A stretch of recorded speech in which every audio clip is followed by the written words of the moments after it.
फितना जो है ये लफ्ज़ कुरान पाक में भी आया है, और फितना का लफ्ज़ जो है आजमाइश और इम्तिहान को कहा जाता है मोमिन के लिए। कुरान पाक में अल्लाह ताला फरमाता है यौम हुम अलन नारी युफ्तनून। कुरान पाक में अल्लाह फरमाता है इन्नमा अमवालुकुम व औलादुकुम फितना।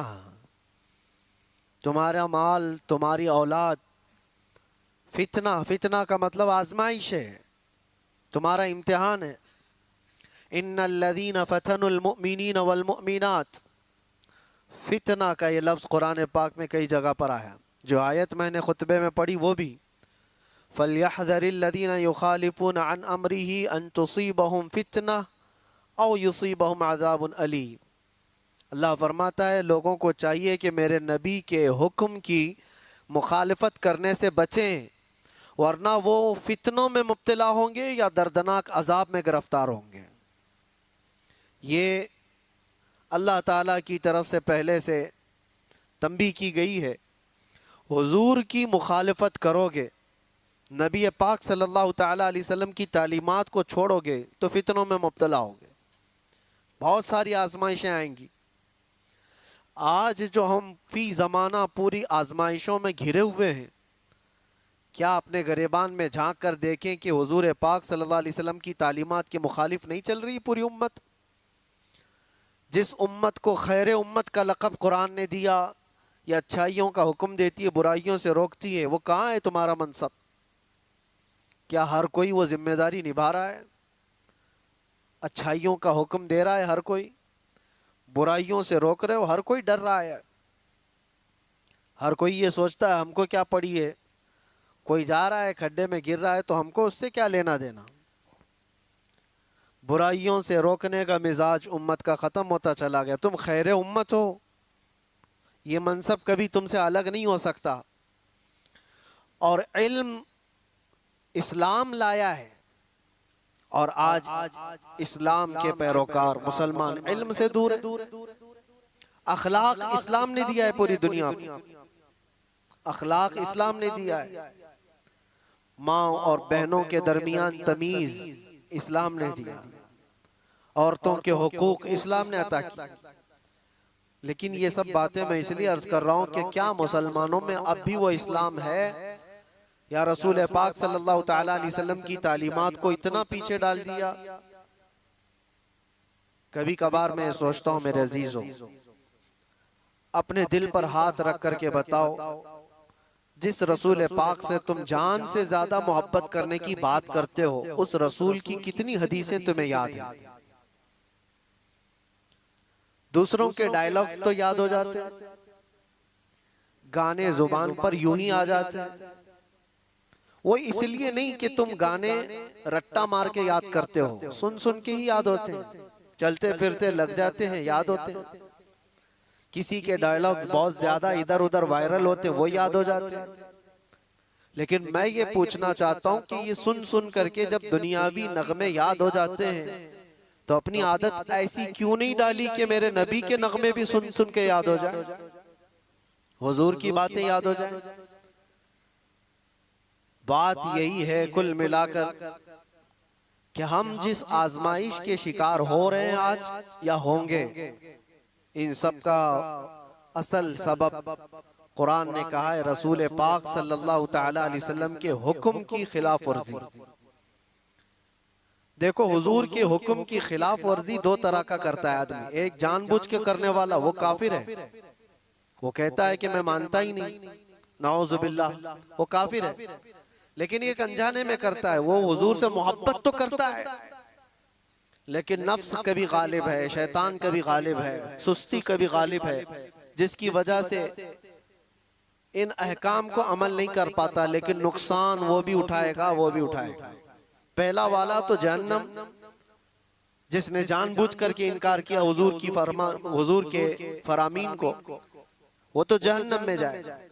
और दूसरा वाला जो अनजाने में करता चला गया, तो वो दुनिया में फितनों में मुब्तला होगा, आजमाइश में आएगा। अल्लाह के नबी सल्लल्लाहु ताला अलैहि वसल्लम ने यह भी इरशाद फरमाया एक जमाना तुम पर आएगा। एक साहबी हजरत हुज़ैफा रज़ी अल्लाह ताला अन्हु, वो फरमाते हैं कि सब लोग हुजूर सल्लल्लाहु अलैहि वसल्लम से अच्छाई के बारे में ज्यादा सवाल करते थे और मैं बुराइयों के बारे में ज्यादा सवाल करता था। वो कहते हैं खुद उसकी वजह यह है, इसलिए पूछता था कि कहीं उस बुराई में मैं मुब्तला ना हो जाऊं, कहीं उस बुराई से मेरा सामना ना हो जाए।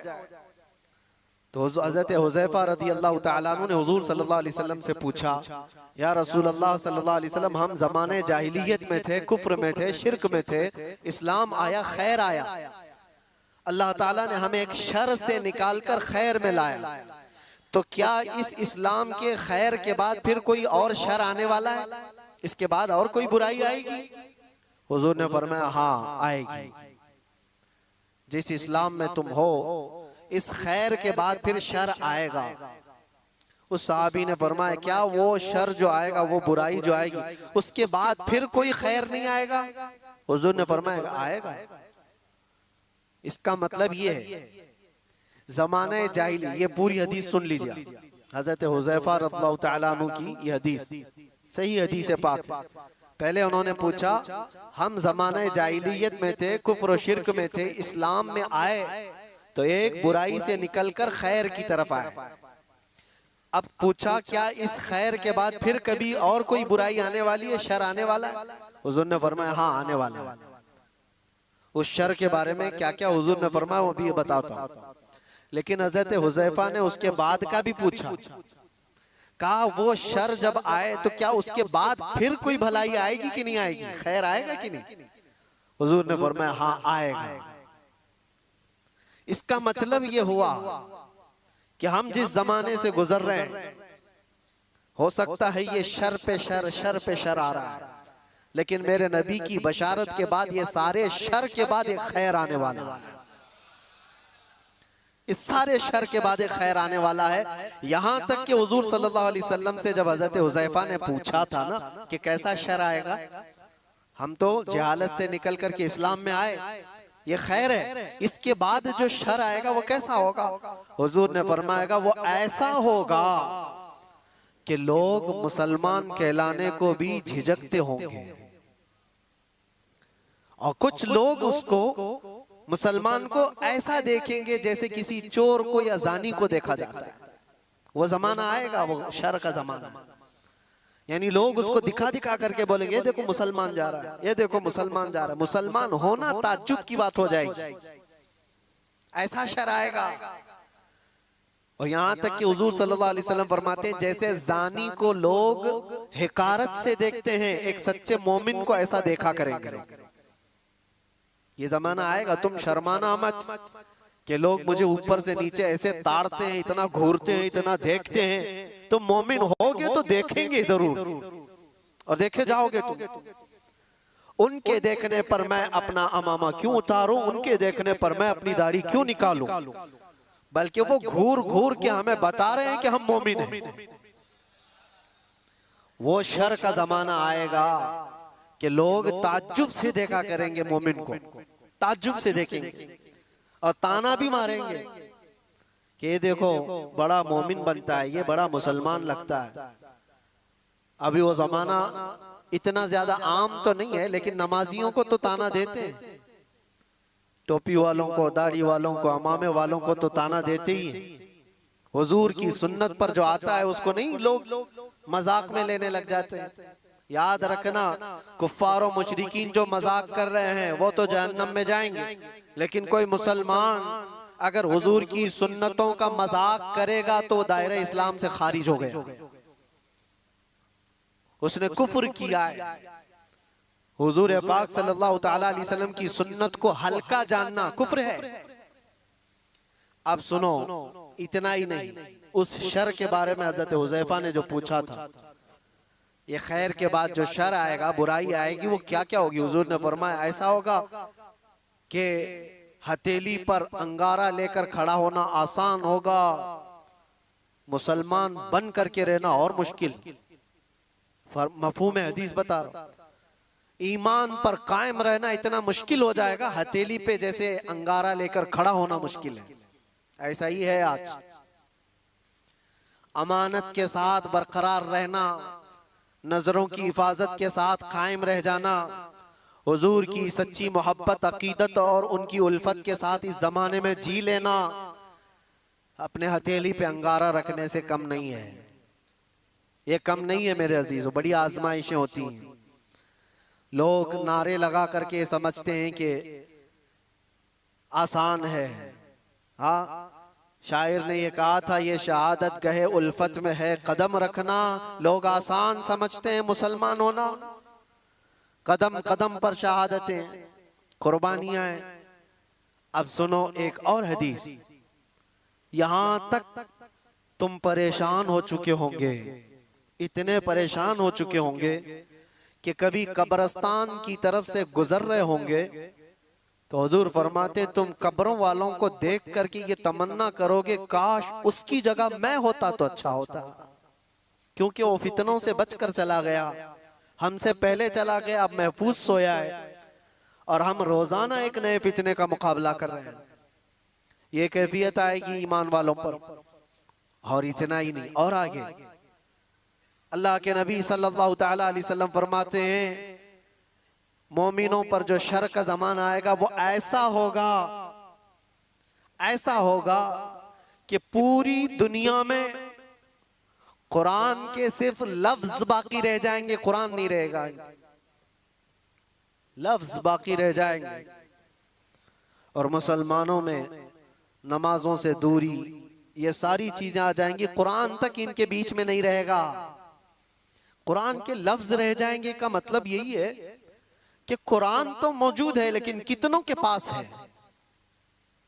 पास में होने का मतलब ये नहीं है कि पुट्ठे वाला, पेपर वाला कुरान वो तो गले में भी लटका करके घूमो, उससे क्या होना है।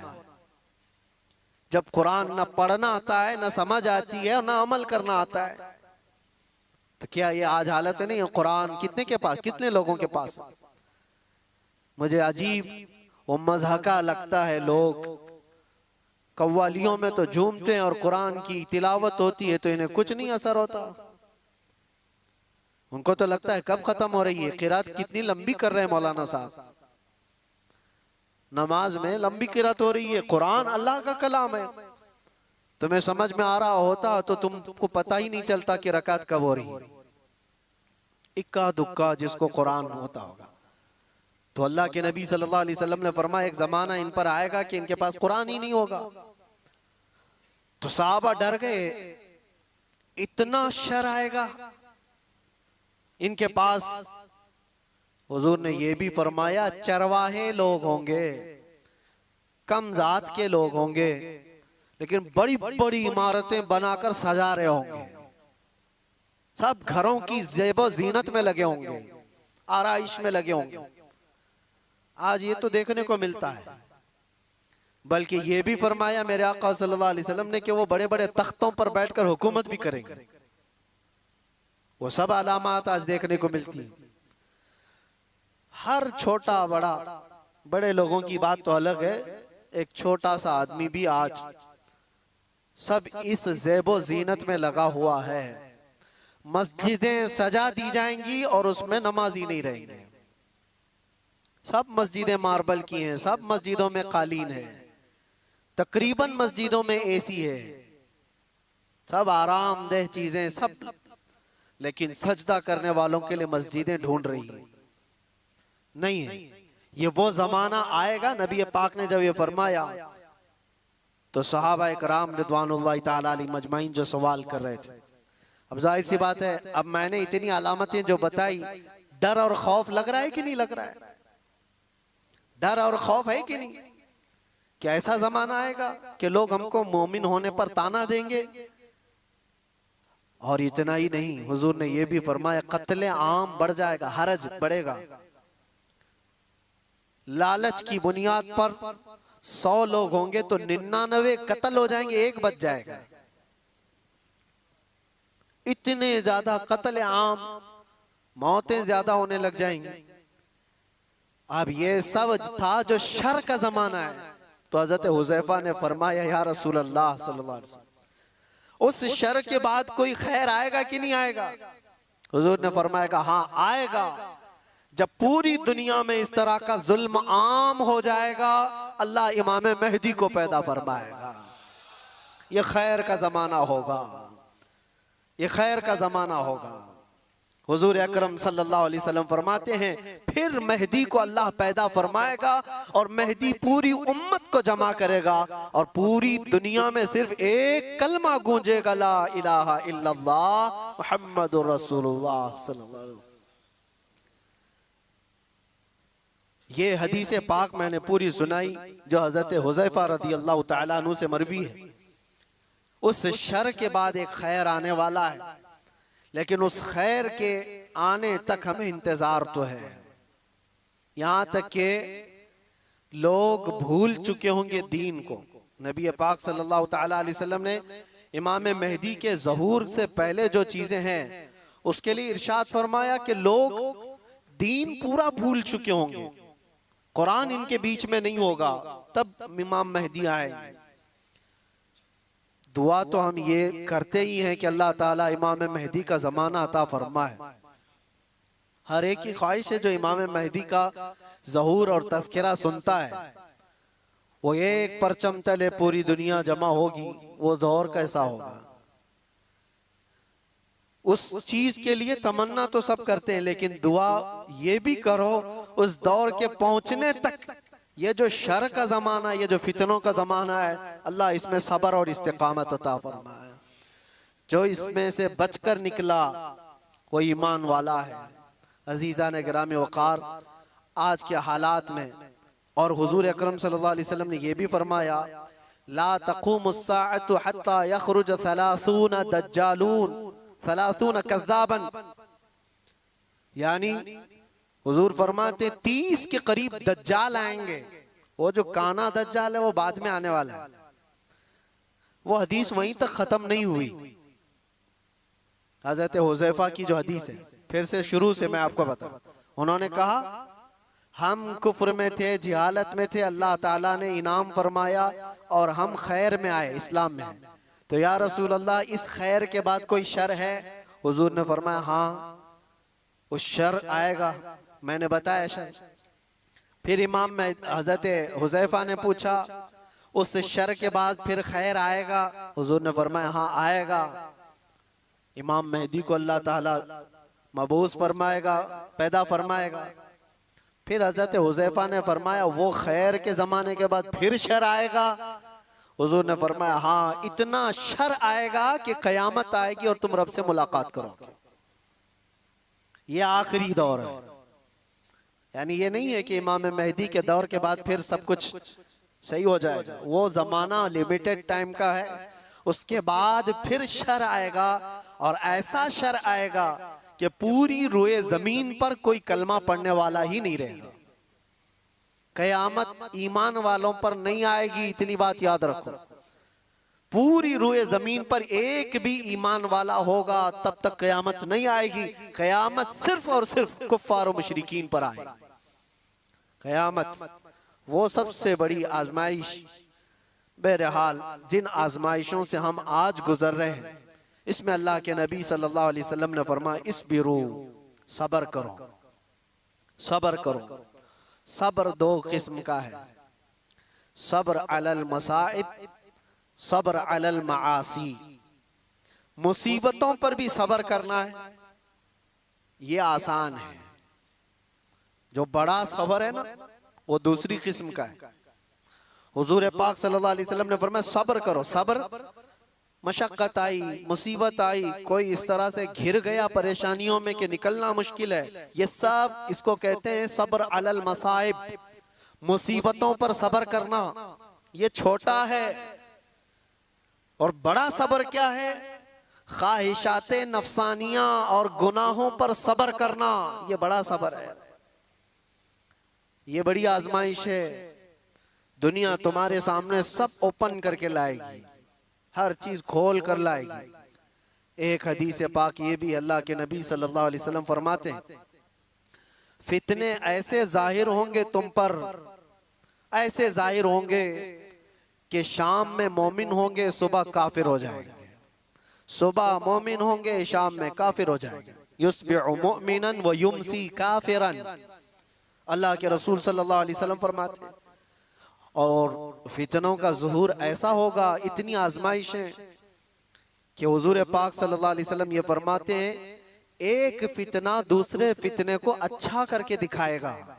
ये अच्छी चीज है, यूज करने वाली चीज है। ये बहुत सारे लोग उन फितनों को बेहतर समझ करके उसमें मुलव्विस हो जाएंगे। ये सब क़यामत की निशानियों में, आखिरी जमाने में होने वाले हवादिस। और रसूल पाक सल्लल्लाहु तआला अलैहि वसल्लम ये भी इरशाद फरमाते हैं कि मैं यहीं से देख रहा हूं, जैसे तस्बीह के दाने टूट कर बिखर जाते हैं। तस्बीह अगर टूट जाए तो इसके दाने जिस तरह बिखर जाते हैं, तुम पर फितने इस तरह से होंगे, एक दाना पकड़ने जाओगे दूसरा निकल जाएगा, दूसरा पकड़ने जाओगे तीसरा निकल जाएगा। तुम इन फितनों से बचने के लिए एक का हल तलाश करते होंगे, दूसरा खड़ा हो जाएगा, दूसरा तलाश होंगे, तीसरा खड़ा हो जाएगा। हमें जीना तो अब इन्हीं के बीच में है, ईमान के साथ जीना है। अब उन तमाम बातों के बाद हजरत हुज़ैफा रदी अल्लाह ताला अन्हु ने ये सवाल पूछा, या रसूल अल्लाह सल्लल्लाहु अलैहि वसल्लम, शर के बाद खैर आया, खैर के बाद शर, शर के बाद खैर, फिर खैर के बाद शर, लेकिन जब जब शर का जमाना आए आप हमें क्या वसीयत फरमाते हैं? जब जब शर का जमाना आए आप हमें क्या वसीयत फरमाते हैं? हुजूर पाक सल्लल्लाहु तआला अलैहि वसल्लम इरशाद फरमाते हैं, जो बंदा ये कहा, जो कुरान की आयत में इन्नल्लज़ीना क़ालू रब्बुनल्लाह, जिन्होंने ये कहा हमारा रब, कहते हो कि नहीं कहते हमारा रब? हुजूर फरमाते हैं फिर उस पर जम गया, फिर उस पर जम गया। इसके बहुत लवाजिमात हैं, ये बोलना आसान है। हमने ये कहा हमारा रब अल्लाह है, अल्लाह सबसे बड़ा है, अल्लाह सबसे बड़ी ताकतों का मालिक है, ये कहा और उस पर जम गया। इसका मतलब है अपने हर शय में ये मानता है कि जो कुछ भी होगा वो अल्लाह की मर्जी से होगा, इस पर जमा रह गया।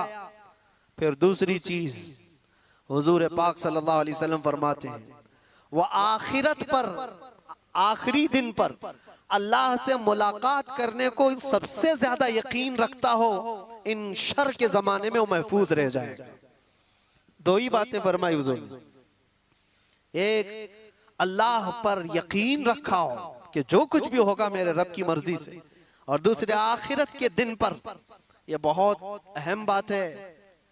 तुमको अगर यकीन हो जाए कि मुझे आखिरी दिन खड़ा होना है मेरे रब के हुजूर, फमन यअमल मिस्काल ज़र्रतिन खैरन यरा वमन यअमल मिस्काल ज़र्रतिन शर्रन यरा। इसका मतलब जानते हो? अल्लाह फरमाता है जो जर्रा बराबर, जर्रा बहुत छोटा होता है, ये हवा में जब उड़ती हुई चीजें हैं ना, उसमें बारीक जो सबसे बारीक चीज होती है उसको जर्रा कहते हैं, वो पकड़ में भी नहीं आती, जो हवा में दिखती है। कभी धूप में आप देखना धूल के जो जर्रे होते हैं उसको जर्रा कहते हैं। अल्लाह फरमाता है तुम अगर उस जर्रे के बराबर भलाई किए होंगे, कयामत के दिन अल्लाह वो भी सामने लाएगा, देखोगे तुम उसको, और उतनी बराबर बुराई करे होगे वो भी अल्लाह तुम्हारे सामने लाएगा। उस आखिरत के दिन पर अगर तुम्हारा यकीन हो तो फितनों के जमाने में बंदा बच जाएगा, बच जाएगा। अल्लाह की जात पर यकीन हो, आखिरत पर यकीन हो। मैं एक बात कहता हूं, हजरत महबूब इलाही के पास एक बंदा आया था, उनका मुरीद था। उसने कहा कि हुजूर इंसान है, ख्वाहिशात हैं, तमन्नाएं होती हैं, कभी कभार तो गुनाह करने की ख्वाहिश आती है, बहुत ज्यादा आती है, तो इतनी परमिशन तो होना चाहिए, थोड़ा बहुत गुनाह कर ले आदमी, इजाजत के साथ कर ले। करता तो है लेकिन पकड़ हो जाती है उस पे। उसने सवाल ये किया कभी कभार गुनाह करने की परमिशन होनी चाहिए, इजाजत होनी चाहिए? आपने फरमाया हाँ होना तो चाहिए। ओ मुरीद तो फैल गया, हजरत ने कह दिया है अभी, लेकिन उन्होंने कहा दो शर्तें, दो शर्तें। उसने कहा जल्दी बताइए हजरत क्या शर्तें हैं वो? उन्होंने कहा गुनाह करना है, अगर बुराई करना है तो पहली शर्त यह है कि अल्लाह की सल्तनत से बाहर जाके करे। पूरी कायनात उसकी सल्तनत में है या नहीं? वलिल्लाहि मुल्कुस समावाति वल अर्द, कुरान में बेशुमार कई जगह पर अल्लाह ने फरमाया सारे आसमानों और जमीनों की बादशाहत अल्लाह की। लेकिन सुल्तानुल औलिया महबूब इलाही कहते हैं करना है तो ठीक है, एक शर्त तो ये है उसकी सल्तनत से बाहर निकल करके कर। कहा ये तो नहीं हो सकता, ये तो नहीं हो सकता, कहां जाऊंगा? जहां भी जाए वो उसकी बादशाहत है। लेकिन दूसरी क्या है? आपने फरमाया दूसरी ये है करना हो गुनाह तो उस वक्त करे जब तेरा रब सो रहा हो। उसने कहा ये कैसी बात है? ला तअखुदुहु सिनतुम वला, उसको ना ऊंघ आती है ना नींद आती है। अल्लाहु ला इलाहा इल्ला हुवल हय्युल क़य्यूम, वो अल्लाह हय और क़य्यूम, हमेशा से जिंदा, हमेशा जिंदा रहने वाला, हर शय को अपनी कुदरत से कायम रखने वाला। उसे ऊंघ भी नहीं आती, नींद भी नहीं आती, हर चीज को वो देख रहा है। कुरान में अल्लाह फरमाता है वल्लाहु खबीरुम बिमा तअमलून, तुम्हारे सारे कामों से वो बाखबर है। यअलमु खाइनतल अयुनि वमा तुख्फिस सुदूर, तुम्हारी आंखें जो खयानत करती हैं अल्लाह वो भी देख रहा है। तुम्हारे दिल में जो वसवसे गुजर रहे हैं अल्लाह उससे भी बाखबर है। कोई चीज नहीं बची। वो कब सोएगा? नहीं, सोने वाले खुदा पर तो हम ईमान ही नहीं रखते। सोने वाले खुदा पर हम ईमान नहीं रखते। वो कोई और होगा, 6 महीने सोता होगा, 6 महीने जागता होगा। मेरा रब ला तअखुदुहु सिनतुम वला नौम, नींद और ऊंघ का तो इधर गुजर ही नहीं है। जिस कायनात को पूरा वो अपने कुन से चलाता हो उसके बारे में नींद का शायबा भी नहीं। तो दो बातें जो महबूब इलाही ने फरमाई, मुरीद दंग रह गया। कहा कि हुजूर नामुमकिन बात है, ना मैं उसकी सल्तनत से बाहर जा सकता हूं, ना कोई ऐसा वक्त आने वाला है जब उसको ऊंघ आए या नींद आए। तो आपने फरमाया तो फिर शर्म कर, उसकी सल्तनत में उसके देखने के वक्त तू कैसे कर सकता है? बच जा। इसके बाद फिर दोबारा सवाल ना करो। मेरे अजीजों, उन फितनों के दौर में, शर के जमाने में अगर तुम बच सकते हो तो ये ईमान कि मेरा रब अल्लाह है, फिर उस पर जम जाओ। और दूसरी बात हुजूर ने फरमाया युमिनु बिल आखिरा, आखिरत के दिन पर वो ऐसा यकीन कामिल रखता हो कि मुझे वहां तो उठाया जाएगा, पूछा जाएगा।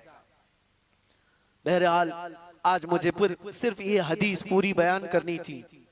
जो हालात आज पेश हैं, लोग इससे घबराए हुए हैं, नर्वस कि कैसा कैसा दौर आ रहा है। इतने मारे जा रहे, इतने काटे जा रहे, हर जगह एक एक चीज पर। मियाँ अभी तो तुम मस्जिदों, खानकाहों और नबी पाक सल्लल्लाहु अलैहि वसल्लम की जात, अल्लाह की जात पर तनाज़ात कायम करने वाले लोगों को देखा है। वो दौर भी आएगा तुम्हारे कलमे तैयबा पर, तुम्हारे जुबान पर लोगों को एतराज होगा, सवाल होगा। आ भी गया तुम्हारी अजानों पर सवाल, तुम्हारी नमाजों पर। आज ये सारी चीजें जो है आजमाइश से तुम गुजर रहे हो। ये वो शर का जमाना है जिसमें तुम्हें सब्र रखना है। और सब्र दोनों किस्म का, मुसीबतों पर भी सब्र करो और मासी पर, गुनाहों पर भी सब्र करो। दोनों चीजें नौजवान तबके की जिम्मेदारी बढ़ जाती है। मेरे अजीज बच्चों, मैं आपसे कहना चाहता हूँ ये रमजान का आखिरी अशर है, आप अल्लाह के जिक्र की मजलिस में आए। खुदा रहा रसूल पाक का वास्ता देता हूँ, तुम्हारे दो छोटे कंधों पर बहुत बड़ी जिम्मेदारी आई, जो अगलों पे नहीं थी आज तुम पर है। तुम्हारी पूरी जनरेशन जो बाद आने वाली है वो तुम्हारे हर नक्ल हरकत को देखेगी और उसको कॉपी करने वाली है। तुम बुज़दिल रहोगे तो नस्लें बुज़दिल होगी, तुम गुनहगार अय्याश रहोगे तो तुम्हारी नस्लें इसी तरह से पैरोकार बन जाएंगी। तुम्हारे इन कंधों पर बहुत बड़ी जिम्मेदारी है। क्या मेरे मुस्तफ़ा करीम सल्लल्लाहु अलैहि वसल्लम से इतनी मोहब्बत भी नहीं है तुम्हें कि अपने ऐशो इशरत को ठोकर मारे? हम दुनिया जो चाहती है वैसे ना बन करके आमिना का लाल जैसा चाहे वैसे बन जाए। क्या इतनी चीज कुर्बानी हम नहीं दे सकते इस दौर में, जहां लोग तुम्हारे रब पर सवाल करें, कुरान पाक को जला दिया जाए, तुम्हारे बुजुर्गों की कब्रें उखाड़ने की बात हो, अब बचा क्या तुम्हारे उरी? क्या ये दौर तुम्हारे ताश के पत्तों पर बैठने का दौर है? क्या ये दौर तुम्हारे शराब पीने का और जुआ खेलने का दौर है? क्या ये दौर तुम्हारा पूरा 24 घंटे इंटरनेट पर गेम खेलने का वक्त है? तुमसे सवाल होगा हर घड़ी के बारे में, हर लम्हे के बारे में सवाल होगा। और एक बात ये भी याद रखो, अल्लाह के नबी सल्लल्लाहु अलैहि वसल्लम फरमाते हैं, कुल्लुकुम राइन व कुल्लुकुम मसऊलुन अन रिअयतिहि। तुम में से हर आदमी निगहबान है, जैसे चरवाहा अपनी बकरियों का निगहबान होता है, तुम में से हर आदमी निगहबान है, और हर आदमी से उसके नीचे रहने वालों के बारे में पूछा जाएगा क़यामत के दिन। तेरी औलाद क्यों बिगड़ी? तेरी औलाद गलत रास्ता क्यों इख्तियार की तेरे अंडर में थी? तुम्हारी बहनें, तुम्हारी बीवियां, तुम्हारी बच्चियां, ये तुम्हारे मातहत हैं, तुम इनके मसूल हो, इनके जिम्मेदार हो। इनके गलत कदम का भी तुम्हें जवाब देना पड़ेगा। माहौल को बनाने के लिए तुम्हारे पास बहुत सारी चीजें हैं। उठो वो गर न हश्र न होगा फिर कभी, दौड़ो के जमाना चाल अपनी चल गया। इसीलिए इन फितनों के दौर में एक ही जगह से रोशनी मिलती है, वो गुंबद खजरा से। एक बात याद रखना मेरे अजीजों, दुनिया जिसको दिखाने के लिए कर रही होती है ना, वो दुनिया उनको देखती भी नहीं। जिसको दिखाने के लिए लोग कुछ चीजें कर रहे होते हैं, बहुत सारे लोग हैं, पूछा कि ये इतने नाक नक्शे ये सारी चीजें तेरे चेंज हो गया, होलिया बदल गया? कहा मैं फलां का फैन हूं, एक्टर का, एक्ट्रेस का, पता नहीं किसका किसका फैन है, उसी की तरह सब कुछ बनाना। लेकिन मैं उनसे पूछता हूं, जिसकी तुम नकलो हरकत कर रहे हो, जिसकी कॉपी कर रहे हो, क्या वो तुझे देख रहा है? क्या वो तुम्हें देख रहा है? वो देख करके कभी खुश हो रहा है, कभी तेरी खैरियत पूछा? लेकिन कसम रब्बे जुल जलाल की, पूरी कायनात के चप्पे में कहीं पर भी रहो, मेरे मुस्तफा के अखलाक पर जो अमल कर रहा है वो ताजदारे मदीना उसे देख रहे हैं, वो उसे देख भी रहे हैं और फख्र भी कर रहे हैं। और ये भी फरमाया बुजुर्गों ने, हुजूर की सुन्नतों पर चलने वाला, दुनिया के ताने बर्दाश्त करने वाला, लोगों की गालियां सुन सुन करके जीने वाला, लोग उसको दकियानूसी कहते हैं, फंडामेंटलिस्ट कहते हैं, पुराने ख्यालात का कहते हैं, सब तरह की चीजें बर्दाश्त करता रहा, लेकिन अपने हुलियों को चेंज नहीं किया, अपनी तालीमात को नहीं चेंज किया, कुछ नहीं बदला। थका हारा गालियां खाकर जिस दिन उसका इंतकाल होता है, बुजुर्गों ने फरमाया, रसूल पाक सल्लल्लाहु तआला अलैहि वसल्लम उसके कब्र में आने से पहले तशरीफ लाते हैं और मुनकर नकीर से कहते हैं, जरा आहिस्ता से सवाल करना, बड़ा थक करके मेरा गुलाम आ रहा है, मैं मरूं तो मेरे आका या मलाइका से कहना से कोई मत जगाना, अभी आंख लग गई है, जिंदगी गुजारो तो वो गुजारो।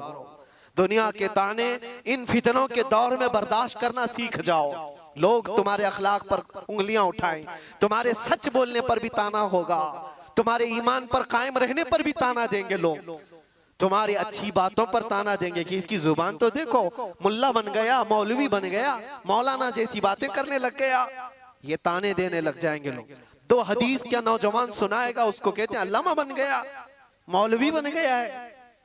ये दौर अल्लाह के नबी सल्लल्लाहु अलैहि वसल्लम ने हदीस पाक में फरमाया, इतना ही नहीं कि मौलवी मौलाना कहकर के ताना देंगे, ऐसा देखेंगे जैसे एक जिना करने वाले को देखा जाता है।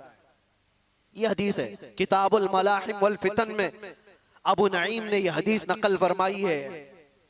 इसलिए मेरे अजीजों, उस दौर का मुकाबला करने के लिए, उस दौर के चैलेंजेस को आपको बताना ये जरूरी था, मैंने बताया।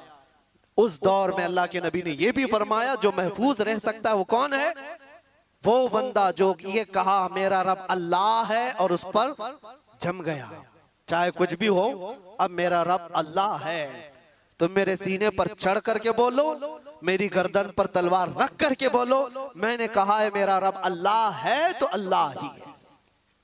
ये इस पर कायम रहना, और दूसरी चीज आखिरत पर कायम रहना। अल्लाह ताला इस शर के जमाने में हमारी हिफाजत फरमाए। इस शर के दौर में मौला हमारी जानों की, हमारे मालों की और हमारे आमाल और हमारे ईमान की हिफाजत फरमाए। खुसूसियत के साथ पूरी दुनिया भर में कुछ वाकयात ऐसे होंगे जो तुम्हारा दिल दहला देंगे, वो होंगे, वो भी आजमाइश है, वो भी आजमाइश है। मुझे एक बात याद आती है, एक खातून जो सिर्फ और सिर्फ मुसलमान होने के नाते अमेरिका की जेल में कैद, और कितने सालों से, सालों बीत गए, 25 साल के करीब। उस खातून को दांत तक तोड़ दिए गए, जहन तक माजूर कर दिया गया, हर चीज, हर चीज। उस खातून ने अपनी बहन को मुलाकात में एक बात ये कही थी। बहन मिलने के लिए गई तो उस खातून ने कहा कि जेल की अजियतें बहुत सख्त हैं। मैं जानता हूं मेरे अजीज, एक दिन 1 साल के बराबर कटता है। मैं जिस जेल में रह करके आया वहां पर लोग 22-22 साल से अंदर हैं। कितनों के घर उजड़ गए, खत्म हो गए, कितनों के घर वाले इंतकाल कर गए, वो आ ना सके, कितनों की औलाद बिखर गई, कुछ तो ऐसे कंप्रोमाइज करके रह गए कि अब हमारी जिंदगी का खात्मा इन्हीं 4 दीवारों के अंदर है। कुछ बर्दाश्त न करते हुए रस्सियां लटका करके अपने आप को फांसी पर झूल गए। हालात बड़े सख्त, बहुत सख्त आजमाइश का दौर। एक खातून जो ईमान की बुनियाद पर, इस्लाम की बुनियाद पर कैद में गई, अजियतों पर अजियतें दी गई, इतनी अजियतें कि पैर फैलाने की भी जगह नहीं थी, इतनी छोटी बैरक दी गई। उसमें 20 साल कट गए हों। बहन ने एक बार पूछा कि ये अजियतें जो इतनी सख्त गुजर रही है, तो वो हंसकर कहने लगी, कोई बात नहीं, मैं खुद भी घबराई हुई थी बहुत, लेकिन इस छोटी सी 4 दीवारी के अंदर बहुत थक करके एक दिन सोई तो ख्वाब में रसूल पाक तशरीफ लाए। बर्दाश्त से ज्यादा हो गया तो मेरे मुस्तफा तशरीफ लाए। हुजूर पाक सल्लल्लाहु अलैहि वसल्लम से मैंने अर्ज किया कि आका, ये जमाना कब खत्म होगा मेरी आजमाइश का, ये मेरा इम्तिहान कब खत्म होगा, इतनी अजियतों से गुजारा जा रहा है, ये कब खत्म होगा। अल्लाह के नबी सल्लल्लाहु ताला अलैहि वसल्लम ने क्या फरमाया, कहा खातून ये तेरी आजमाइश थोड़ी ना, ये उम्मत की आजमाइश है। देखा जा रहा है कि उम्मत मजे लेकर सो रही है। तुम क्या समझते हो, ये जो छोटे छोटे बच्चे रोज हिलाक हो रहे हैं बिलबिलाते हुए, आग के गोलों के नीचे उनकी सुबह और शामें होती हैं, उनकी चीखों को दुनिया ये समझती है कि एक इलाके का झगड़ा है। मैं कहता हूं पूरी कायनात के मुसलमानों का ये इम्तिहान है, आजमाइश है। तुम फिजिकली उनकी मदद नहीं कर सकते तो कम से कम अपनी जिंदगी तब्दील करो ताकि तुम्हारी दुआएं बारे इजाबत से टकराएं, अल्लाह की बारगाह में तुम्हारी दुआएं तो जाए। इसलिए मैं ये कहता हूं, यह आखिरी अशरा है, मजलूम फिलिस्तीनियों के लिए भी हम दुआ करते हैं, मौला उन पर आए हुए उस जमाने को जल्द से जल्द खत्म फरमा दे। पूरी दुनिया रमजान मना रही है, पूरी दुनिया ईद की तैयारियों में बाजारों में दौड़ी दौड़ी घूम रही होगी, लेकिन वहां पर जनाजे निकल रहे हैं। सुबह एक जनाजा, शाम में एक जनाजा, बल्कि एक ही रास्ते पर 80-80 जनाजे जा रहे होते। मैं कभी सोचता हूं उनके घरों पर ईद कैसे आती है, उनके घरों पर इफ्तार और सहरी कैसे आती है, रमजान कैसे। लेकिन इन सब हालात के बावजूद जो खबरें आती हैं कि ना वो अजान में कम हुए हैं ना नमाज में, वह दुखती हुई आवाज में दर्द के साथ, अजानों के साथ भी अपने ईमान को कायम रखे हुए हैं। एक बड़ी आजमाइश है। मैं इसलिए जज्बात में बोलता हूं कि दर्द होता है, तकलीफ होती है। मेरे आका सल्लल्लाहु अलैहि वसल्लम ने फरमाया, मैं फिर से अपने लहजे में कहता हूं, कुछ कुत्तों को इन बातों पर यह तकलीफ अगर होती हो कि कहीं और तकलीफ हो रही है तो आपको बोलने की क्या जरूरत, तुम्हें पता ही नहीं ईमान किसे कहते हैं। मेरे आका ने फरमाया मसलुल मुमिनी का मसली जसदिन इज़ा इश्तका अदुन तुदआ लहु साइरुल जसदि बिस्सहरी वल उम्मा। हुजूर फरमाते हैं पूरे मोमिनों की मिसाल एक जिस्म की तरह है। एक अज़ू को तकलीफ हो तो पूरे जिस्म में बुखार आता है, एक अज़ू को तकलीफ हो तो पूरे जिस्म में बुखार आता है। इसी को ईमान कहते हैं। फिर वो ईमानी क्या है जो दूसरों की तकलीफ का एहसास नहीं करता हो।